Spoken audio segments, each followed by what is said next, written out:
All right, this is the Scott Foil RC Pro, recently independently wind tunnel tested as the fastest road bike you can buy. And to my left, another Aero road bike, the Windspace, was not tested as the fastest road bike you can buy. In fact, I don't think they tested this bike at all. So today, here's what we're gonna do. We're gonna test this claim out in the real world and find out if it's worth spending $11,000 or if you can spend less than half that on the Windspace. Hang in.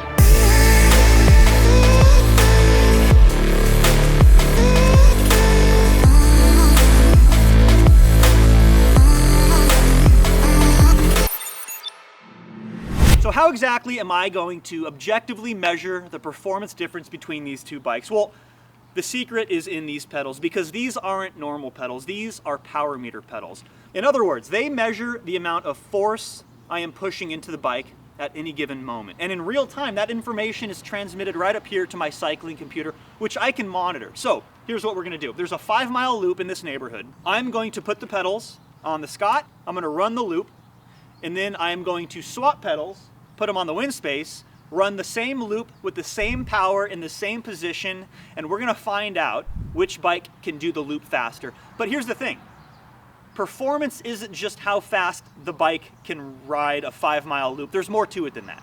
There's also how heavy is the bike, right? You're probably all wondering, what does an 11,000 pound bike weigh? Well, first keep in mind, these are aero bikes. So lightweight isn't their main focus, but it's still pretty impressive. So let's see what the Scott weighs. 16.80. And the Windspace? 17.40. All right, so when it comes to weight, I want to give the win to the Scott because it's lighter after all. But here's the thing, the Scott has 50mm wheels, the Windspace has 67. So kind of a wash when it comes to weight. And actually, one thing I forgot to mention is we're going to be swapping wheels in between runs too. So not only are we going to figure out which bike is faster, I also want to answer the question, which wheel set is faster? Stay tuned for that. Okay, but what else goes into a high-performance race bike like this? And one thing is compliance, stiffness, how the bike feels when you're out actually riding it. And for this, I have to give the win to the Scott. And the reason actually might surprise you a little bit, the Windspace is too stiff. Like, it is unforgiving. So we especially feel this back here in the rear triangle. This is something that I noticed right away, and this is something that Will, when we did our review of this bike, also picked out. And as a reminder, guys, I have logged a lot of miles on both these bikes. The difference isn't huge, I'll be perfectly honest with you, but the rear triangle, you will notice, is very stiff on the Windspace. I've done 6-hour, 100-mile rides on it. You just have to get the fit just right. But Scott does something special. I don't know if that's where some of the money goes, into the carbon layup, into the carbon type, something like that. It feels compliant where you want it, it feels stiff where you want it. Windspace stiff all over, so Scott wins when it comes to the actual ride feel, ride quality. All right, and the last thing I want to talk about is how these brands actually implement their aerodynamic design, because this is actually really important. For example, the Windspace uses a standard steerer, which means I can put on any bar and stem I want. It is a standard setup. The Scott, on the other hand, ouch. 1-inch proprietary steer, which means you are stuck in their ecosystem. This is fine if you know exactly what your setup is, and there's gonna be no tweaking of anything. But for example, if you wanna go from like a 100mm stem to a 120mm stem, that's gonna be expensive because you're gonna have to buy their setup. It's gonna be $800, I think, on their website, and good luck, it's usually not in stock. This is potentially a big problem. I mean, you could put a shim in there, but you're shimming a steer on a high-end bike. This is like the Achilles heel of the bike. You don't want that to break. You're gonna introduce yourself to the pavement real fast.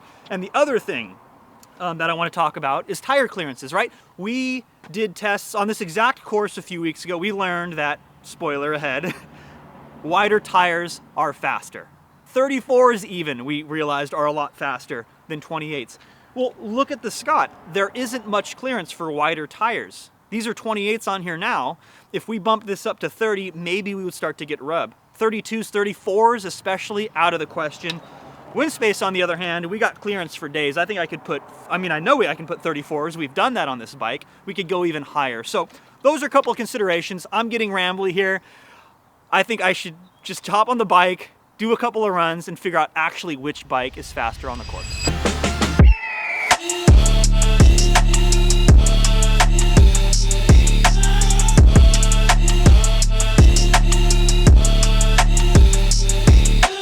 All right, results are in. Let's just dive right into it, shall we? Okay, first run, of course, we did it on the Scott Foil RC. We did it with the Dura Ace 50mm wheels, and it took us 14 minutes and 34 seconds to complete this loop, averaging 271 watts.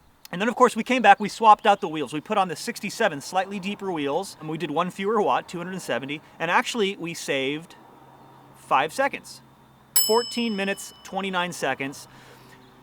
But here's probably the thing that you came here for. How did the much cheaper wind space stack up to the Scott Foil?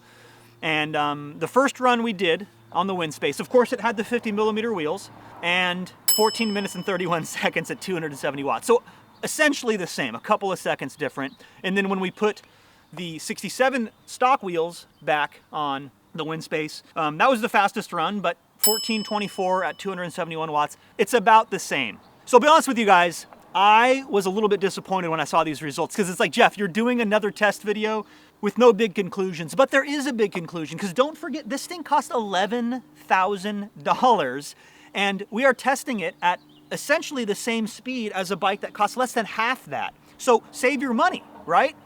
Yes and no. I mean, first of all, let's not forget, one thing we didn't talk about, this paint job is pretty nice. So if you want to pay for a paint job, I think this Scott is the best looking bike you can buy. I'll say it. It's a personal thing. I think this is a great looking bike. But today we learned at these modest powers and speeds, you're not going to get a huge performance benefit. Does that mean the wind tunnel testing is crap? Probably not. Probably this thing starts to shine at higher speeds. That's my suspicion, because the wind tunnel testing was independent, third party. They have no skin in the game. So here's another consideration, is Scott has US support. Scott has bike shops. They have authorized dealers. They have somebody you can speak to in English. They have crash replacement. Actually, I'm not sure that either of these companies have crash replacement. Drop a comment down below if you know if Scott or Windspace has crash replacement. But you're going to get much better English-speaking support from a company like Scott. Windspace, not so much. And I realize these Chinese companies are leading the way in getting better in that regard, but this is another consideration why you might want to spend more money. But for me, who I like to wrench and tweak on my own bikes, it's a no-brainer. Save your money, get the wind space. But I'd love to hear you guys' opinions on this, so please drop a comment down below and let me know what I should test in the next video. I absolutely love making these. So thanks for hanging in there. I'll catch you guys in the next one.